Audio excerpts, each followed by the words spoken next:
Buenos días, queridos hermanos. Nuevamente tenemos la dicha y la oportunidad nuevamente de poder narrar los capítulos que corresponde a cada persona.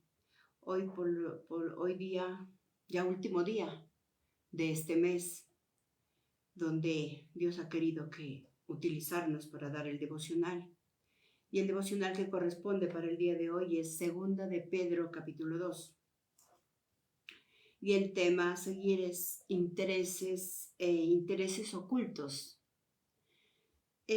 ¿Por qué intereses ocultos? Porque miramos que muchas veces esto lleva a que Dios ponga al descubierto cosas que a Él no le agrada. Y hay personas que creen que pueden hacer y deshacer y piensan que nadie se va a dar cuenta de su conducta, de su forma de vida. Entonces miramos que, ¿por qué decimos intereses ocultos? Porque a lo mejor, digamos, cuando hacemos un negocio o queremos irnos a un paseo, sin pedir la dirección pertinente tal vez a los padres, sin pedir la dirección pertinente a las personas sabias para colocar un negocio, y lo hacemos por debajo de cuerda, y pensando que nadie se va a dar cuenta de esas situaciones, que hay intereses chuecos, ocultos. Entonces creen que pueden engañar, pero sabemos que hay cosas que Dios permite que se descubran esas ollas podridas que piensan que pueden hacer y deshacer con las personas o andar engañando por ahí a las personas de manera falsa, de manera astuta. Entonces, a eso se refiere este tema. En segunda de Pedro, capítulo 2. Dice, los intereses ocultos son puestos al descubierto y esto hace que se suscite una confrontación.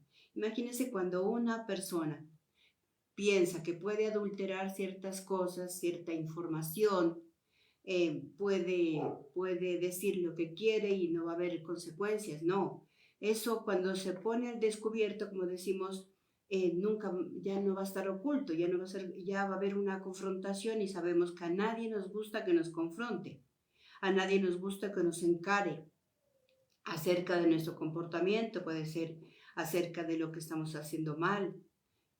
Trae enojos, hay esa confrontación, como cuando, por ejemplo, el niño tal vez tiene el celular oculto. A veces miramos que en el Facebook, que los niñitos tienen el celular y se lo quitan, después lo traen y cuando se dan cuenta lo tienen por ahí debajo de la almohada y se ve confrontado y se ve enojado. Entonces eso trae una reacción a esa confrontación, y lo mismo está pasando acá en este capítulo, donde vamos a mirar cómo ante los ojos de Dios nada queda oculto. ¿Y cómo se descubre que esas cosas, esos intereses ocultos están acarreando esa confrontación? Porque tal vez, digamos, aquí está dando de que hay un grupo donde tienen que discipularlos, pero las personas no están actuando como Dios le agrada.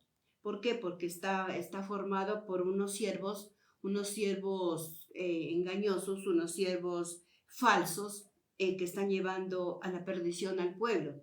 Y entonces ahí es donde entra Dios y pone en descubierto esos intereses ocultos, porque hay muchos, como decimos, levantan iglesia por intereses propios. No les importa si el pueblo se pierda, no les importa si el pueblo deserte, no les importa si el pueblo se convierte.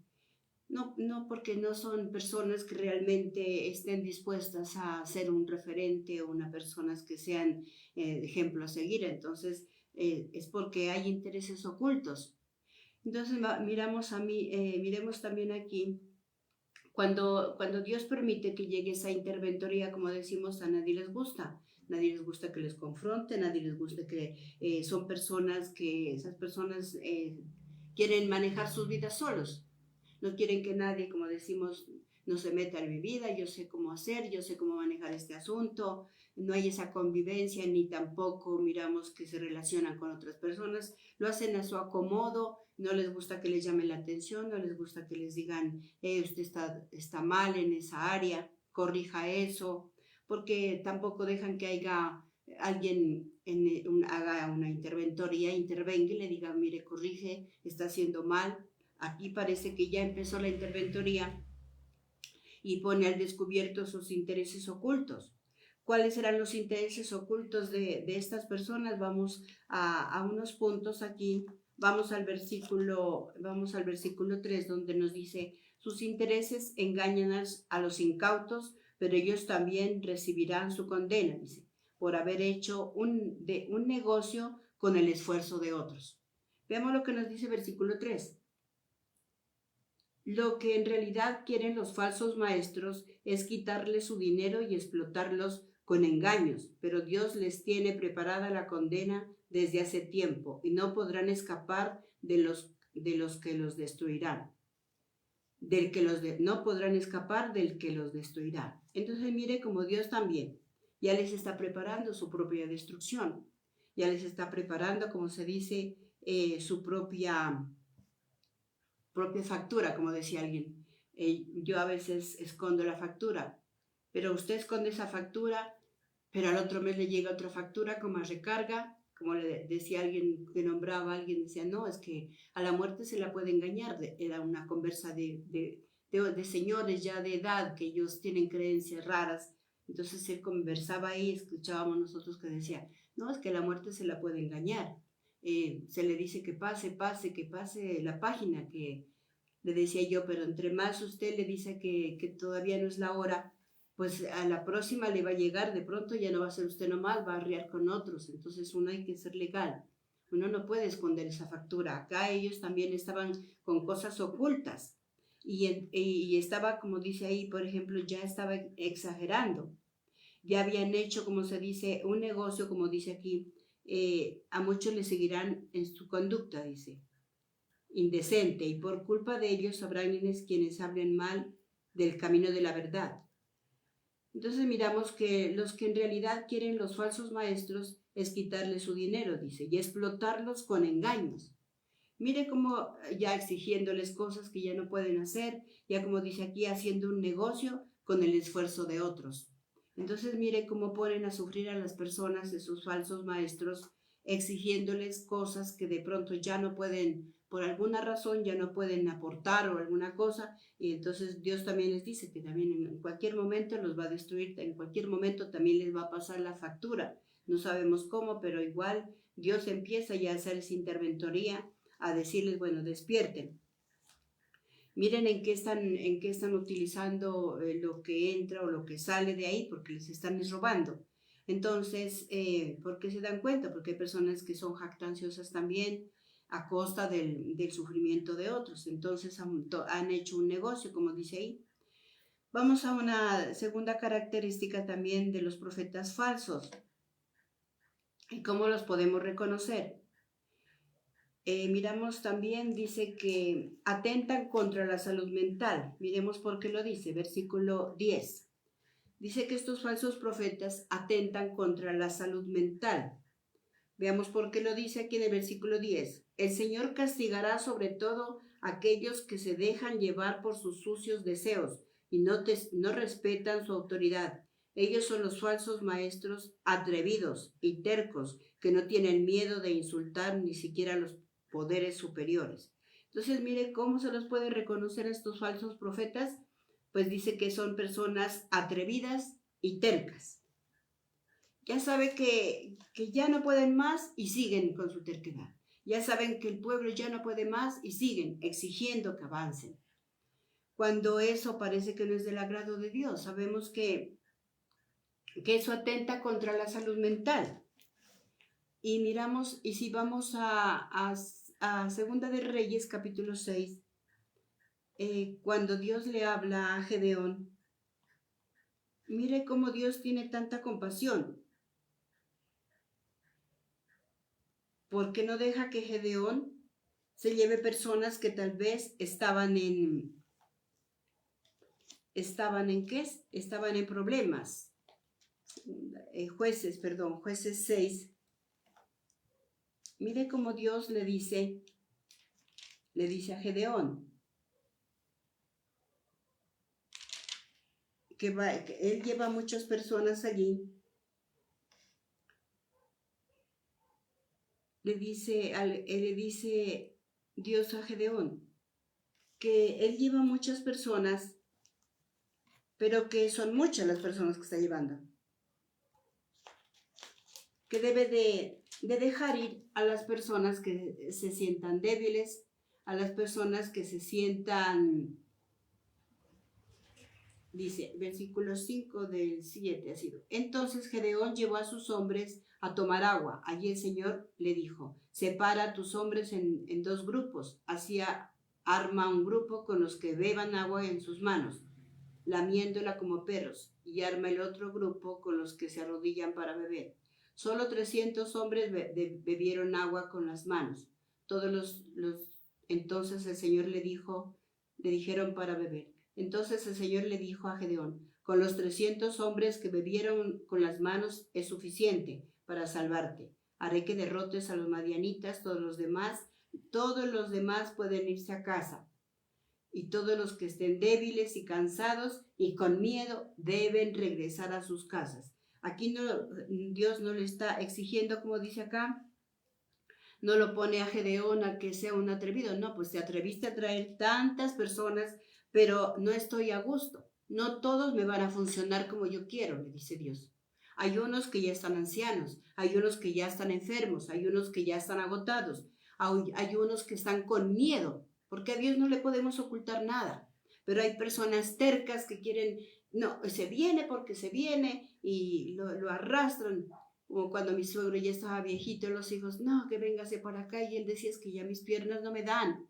Yo ya, déjenme tranquilo aquí. Ya no, ya lo que di, lo di. Pero no me sigan exigiendo. Entonces, a eso se refiere aquí. Dice que eso atenta contra ¿qué? Contra la salud mental. Acá Gedeón había llevado 300 hombres, pero Dios le dice, no, ponlos a prueba.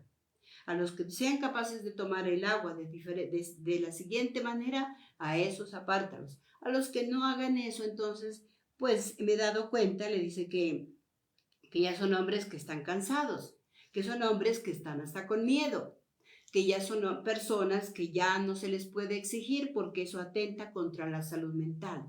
A eso se refiere. Entonces, Dios estaba mirando que cuando esos siervos levantan iglesia por lucro propio, por sus intereses ocultos, solamente a ver cómo los oprimen, cómo les roban, llevados por la terquedad, no les importa pasar por encima de los demás, ni atentar contra la salud mental. ¿Por qué? Porque de pronto son personas que ya no tienen plata tal vez para diezmar, o son personas que tal vez no tienen para el taxi, y entonces eso atenta contra la salud mental. Entonces no todos están preparados para ir a esa faena, no todos cuentan para poder ayudar y dar ese apoyo. Entonces ahí dice que se los reconoce a esas personas que son engañosas, que son falsos profetas, porque son atrevidos y tercos. Siguen en su terquedad, se creen dueños y quieren seguir, digamos, obligando, como está aquí en Jueces 6. Le dice Dios, Dios tiene más misericordia. Le dice, no, pues a ellos ya no los lleves. Son personas ya adultas, son personas con miedo, ya no dan más. Entonces ellos lo que van a hacer, ¿qué? Van a estorbar, porque Dios quería personas ágiles, personas que estén dispuestas, guerreras. Y los ancianos, le dice a los que ya están enfermos, están cansados, con miedo, a ellos ya suéltalos, déjalos ir. Ya no sigas terco con ellos te van a hacer un estorbo. ¿Por qué? Porque eso pasa y sobre todo van a ir hasta de pronto, hasta de mala gana. ¿Y por qué? Porque eso atenta contra la salud mental. Y también otra recomendación también aquí nos dice de cómo reconocer a las personas falsas, a las personas con características falsas, profetas falsas. También nos habla en Efesios capítulo 6, que eso no saca nada uno con estar maltratando o exigiendo más de la cuenta. Versículo 6 nos hace esa recomendación. Dice, hijos, Efesios 6, versículo 1 al 4. Hijos, obedezcan a sus padres como lo manda el Señor, porque esto es justo. Respeta a tu papá y a tu mamá. Ese es el primer mandamiento que está acompañado de una promesa. Así te irá bien en todo y tendrá una larga vida en la tierra. Padres, no hagan enojar a sus hijos, sino edúquelos con la disciplina y la enseñanza del Señor. Entonces sí es cierto que nosotros debemos de obedecer, debemos de respetar a nuestros superiores, pero tampoco, como dice aquí, no los exasperes, no atentes contra la salud mental, nos hace esa recomendación, sino con disciplina y enseñanza, dice aconséjalos. Entonces mire cómo debemos nosotros de aprender a corregir a las personas, pero de manera prudente, no porque los falsos profetas, falsos profetas, como dicen, tienen sus intereses ocultas y no les importa pasar por encima de los demás, así los griten, así los insulten. ¿Y qué hacen esos falsos profetas? Hacerse perder el respeto. ¿Quién va a querer estar con una persona que no le duele? No le duelen los débiles, no les duelen los viejos, no les duele, sino lo único que, como dice, tercamente les exigen cosas que ya no pueden cumplir. Entonces, esos son los falsos profetas y sus intereses ocultos. Vamos a otra característica de los falsos profetas y sus intereses ocultos. Dice el versículo 17 al 19. Vamos a ver de qué nos habla aquí. Nos habla de personas que se dicen profetas, pero que aún están en la carne, que aún son esclavos de hábitos que los domina, como el chisme, la presunción, la sensualidad. Y otras cosas, como dice, hasta son atrevidos y tercos, dice en la otra narrativa, versículo 17 al 19. Estos falsos maestros son como ríos sin agua y como nubes a las que se lleva el viento. Dios los ha destinado a un lugar en la más negra oscuridad. Buscan impresionar a la gente con sus palabras, que en realidad no valen nada. Con sus malos deseos y consejos seducen a quienes a duras penas logran escapar de los que viven en el error. Les prometen libertad, pero ellos mismos son esclavos de hábitos que los destruirán, pues uno es esclavo de aquello que lo domina. Entonces mire como aquí dice esto, que son esclavos de sus propios placeres o hábitos que los dominan. Y creen que entre más hablan, entre más explican, como dice, creen que son sabios. No, a veces eso no es de Dios, como dice aquí. No es de Dios porque dice, prometen que van a dejar en libertad, pero ellos mismos son esclavos de sus propios hábitos y destruirán, pues son esclavos de ellos mismos. Sus propias esclavitud los dominan, dice. Y buscan impresionar a la gente con sus palabrerías que en realidad no valen nada. ¿Por qué no valen nada? Porque no están construyendo. Porque ya lo que están hablando se ha vuelto una cantaleta. Entonces, por eso Santiago nos dice, sean lentos para hablar, sean lentos para airarse, pero listos para escuchar. Y eso es lo que más nos cuesta escuchar. Nos cuesta más poner atención tal vez lo que le pasa al vecino, le pasa al amigo, al familiar.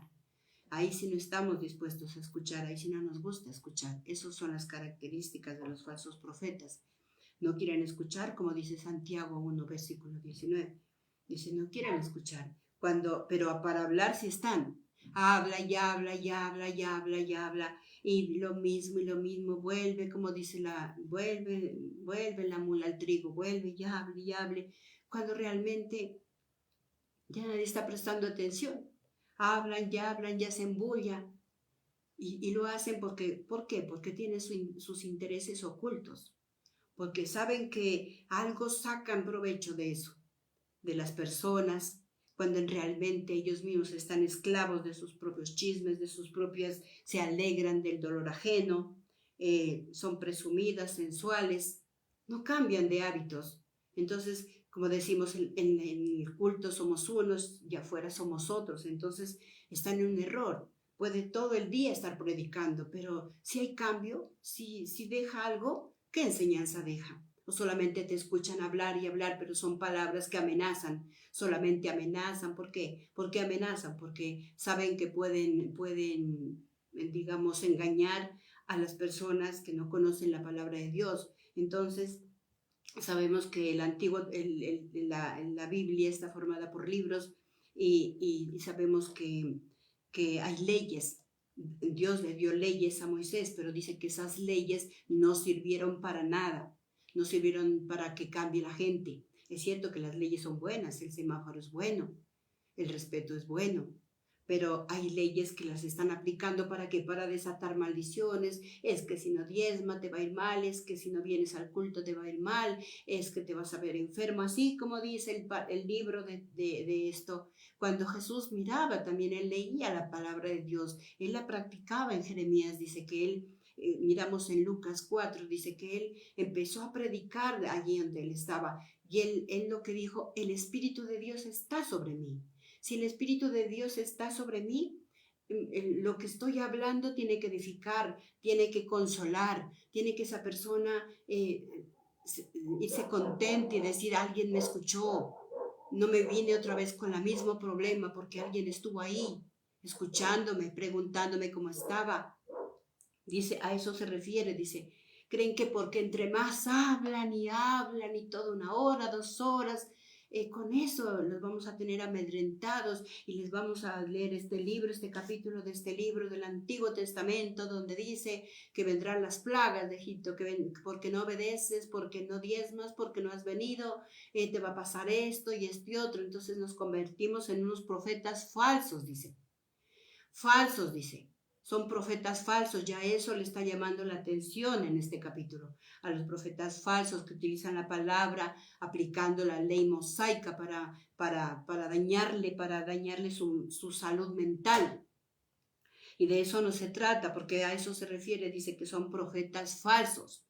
No es que porque no vino, es que porque ya se está alejando, es que le está pasando. Entonces, todo lo que le está pasando a uno, el fallecimiento de alguien o de algo, entonces es porque le desataron esa profecía maléfica. Entonces, ante los ojos de Dios, nada queda oculto. Y Él nos enseña, porque sabemos que ahora con Jesucristo somos nuevas criaturas. Las cosas viejas pasaron y hechas nuevas son. Él nos entiende, Él sabe que ahora estamos en su gracia. Él pagó un precio muy alto. Él ya nos cubre, Él nos defiende ante el trono celestial. Pero los falsos profetas que nos quieren hacer creer que se va a cumplir lo que ellos tanto hablan y profieren.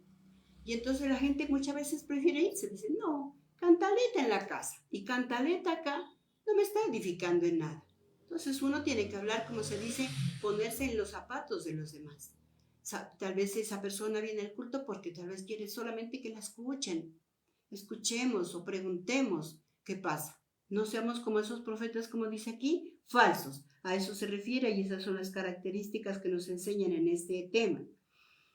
Pero también en este capítulo nos enseña también a conocer las características de los profetas confiables.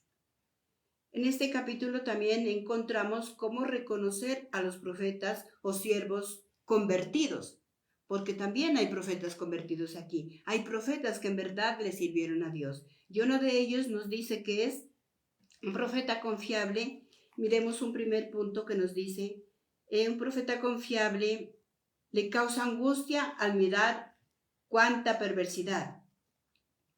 Son las características de un profeta confiable. Miremos a quién se refiere, versículo 7. Versículo 7. Pero Dios salvó a Lot, un buen hombre que se angustiaba por la mala vida que llevaba esa gente perversa. Lot era bueno, pero su corazón se atormentaba por todo lo que tenía que ver y oír todos los días viviendo entre tantos perversos. A él le dolía como la gente vivía, no como eran estos tiempos que la gente dice: eso no es para mí. A mí no me cuentes porque yo no tengo nada que ver allá, cada cual vive como el mejor le parezca. Entonces, mire, pero a él le dolía. Entonces ahí se reconoce un profeta convertido, un profeta que sí le duele, que sí le angustia lo que le pasa a los demás. No es indiferente al dolor de los demás. Segunda característica, también dice que es un buen mentor. Versículo 5, parte B. Un buen siervo de Dios, un buen maestro convertido, es un buen mentor. Veamos lo que nos dice versículo 5. Tampoco dejó sin castigo al perverso mundo antiguo, leámoslo desde ahí, sino que le mandó el diluvio del que solo se salvó Noé, quien enseñaba a vivir para agradar a Dios y a 7 personas más. Mire cómo Noé enseñaba a vivir como le agrada a Dios. Él era un buen mentor, porque él enseñaba a vivir como le agrada a Dios. Entonces miramos la segunda característica de un buen profeta, de un buen siervo de Dios confiable, un profeta convertido, que él enseña a vivir como le agrada a Dios, como dice aquí. Es un guía, es un consejero. Esas son las características de un buen siervo de Dios. Debe de dejar huella. Una tercera característica también nos habla aquí. Aquí encontramos muchas personas que agradaron a Dios. A nombrar el profeta Eliseo, Segunda de Reyes, capítulo 4. Segunda de Reyes también fue un profeta que agradó a Dios, un profeta convertido. No solamente que era un palabrero, sino en verdad él estaba atento, como decimos en en Santiago, que dice, sean lentos para hablar, sean lentos para airarse, pero estén listos para escuchar, que es lo que más nos cuesta. Entonces aquí está hablando en Segunda de Reyes, capítulo 4,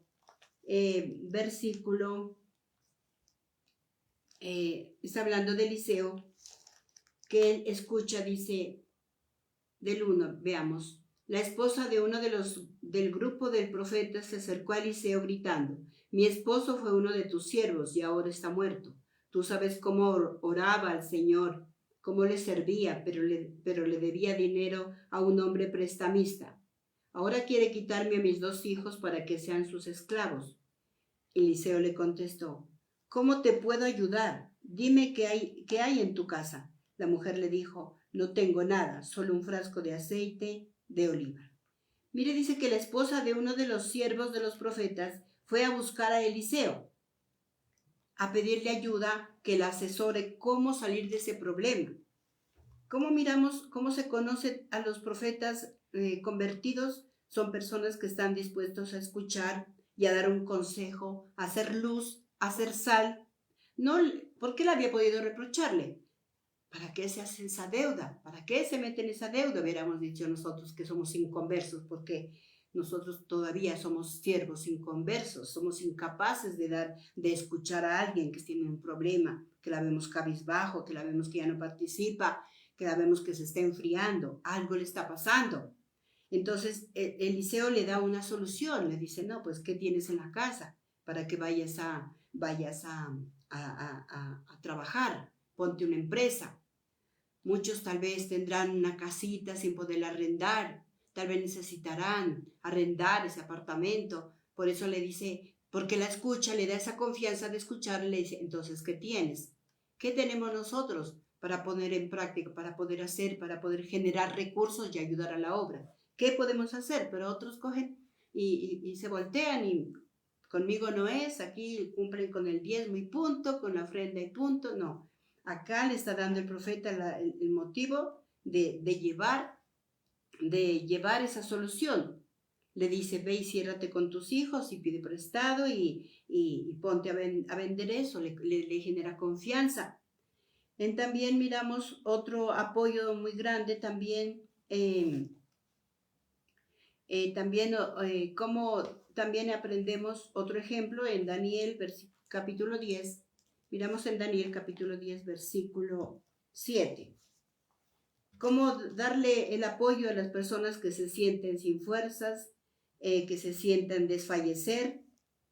Miremos cómo Dios no deja desamparados a sus hijos. Veamos Daniel 10, versículo del 7 al 11. Junto a mí había gente, pero solo yo, Daniel, pude ver al hombre. Sin embargo, los que estaban a mi lado se asustaron tanto que salieron corriendo a esconderse. Entonces yo me quedé solo mirando esa gran visión. El terror me dejó sin fuerzas y perdí completamente mi vigor habitual. El hombre empezó a hablarme y me desmayé de cara al suelo. Enseguida sentí una mano que me tocó y me sacudió poniéndome sobre mí sus manos y mis rodillas. El hombre habló y me dijo: estimado Daniel, presta atención a lo que te voy a decir. Levántate porque he sido enviado hasta ti. Entonces miramos cómo Jesús llega en ese momento, y a la persona, a Daniel, en este caso Daniel, dice que se sentía sin fuerzas, que hasta se desmayó. Hay personas tal vez que Dios puede mostrarnos, personas que están sin fuerzas, que están agotadas por el sufrimiento, por el trabajo, por lo duro del tiempo, de la vida. Los que están más fuertes, ¿qué tienen que hacer? Ser un buen mentor, como dice aquí, darle apoyo, dolerse, ser esa persona confiable, estar atento a escuchar, estar ahí para guiar, para aconsejar. Esos son los verdaderos profetas, los verdaderos siervos de Dios que Dios quiere, y no esos profetas falsos que está nombrando el capítulo 2 de Pedro, capítulo 2. No esos falsos que creen que pueden seguir con sus intereses ocultos y atormentando y dañando la salud mental de otros. Entonces se trata es de dar ese apoyo, y eso solamente se lo consigue cuando el siervo, el profeta, ha sido convertido.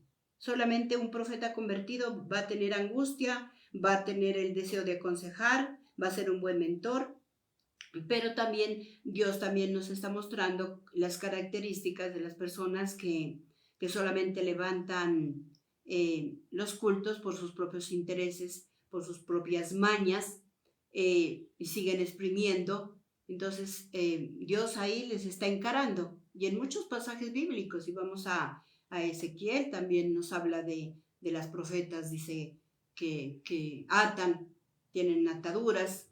En Mateo también Jesús tuvo que lidiar, también les dice, exigen, pero ellos mismos no meten la mano. Entonces debemos de examinarnos nosotros si todavía nos falta tener esas características de un buen profeta, de un buen siervo de Dios, una persona que le duela lo que le pasa al vecino, hasta lo que le duela a un perro, puede ser en estos tiempos, porque miramos que muchas personas son crueles.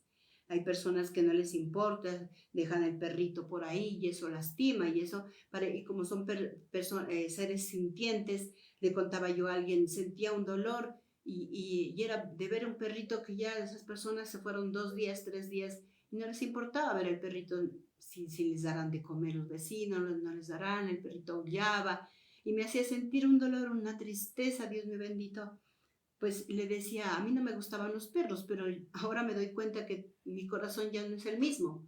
Ahora uno afanado a darle de comer y a mirarlo, pobrecito, le digo, el perrito está enronchado, le digo, del frío tal vez será.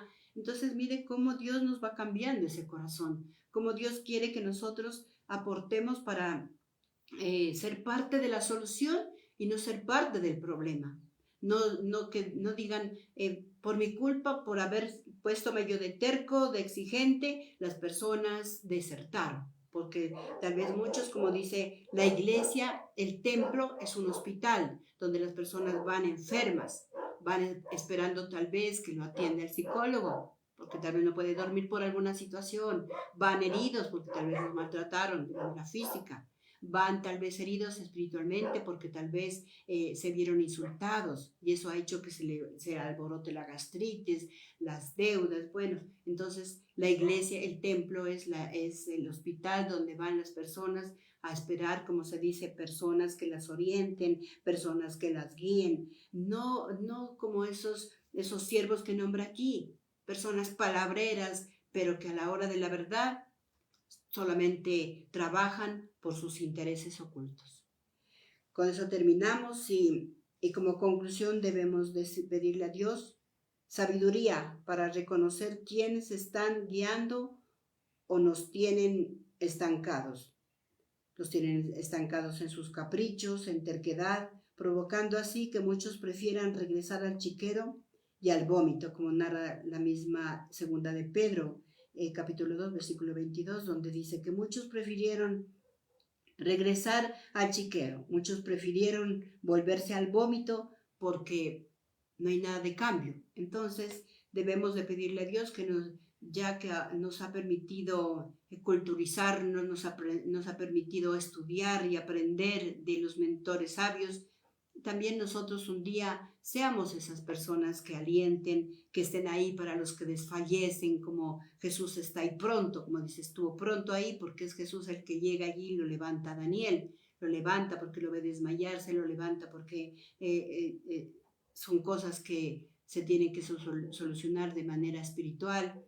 Entonces, mire cómo debemos de pedirle a Dios que nos ayude a reconocer a esos siervos, a esos profetas falsos, engañosos, donde desde la primera carta de Juan, capítulo 3, versículo del 2 al 7, también dice, deben de reconocer, hijitos míos, dice Juan, reconozcan que están siendo engañados. Por eso es que siguen estancados, por eso es que no avanzan, por eso es que siguen enfermos mentalmente, está afectando su salud mental. Entonces, no debemos de nosotros ponernos en la terquedad, exigiendo cosas que no vamos a poder sobrellevar sobre nuestros hombros. Dios tuvo misericordia y le dijo a Gedeón, los que están enfermos, los que están cansados y con miedo, pues que se vayan a sus casas. Entonces, no se trata de que la gente siga y siga escuchando palabras que a lo mejor ya se volvieron hasta empalagosas. Entonces, a eso se refiere.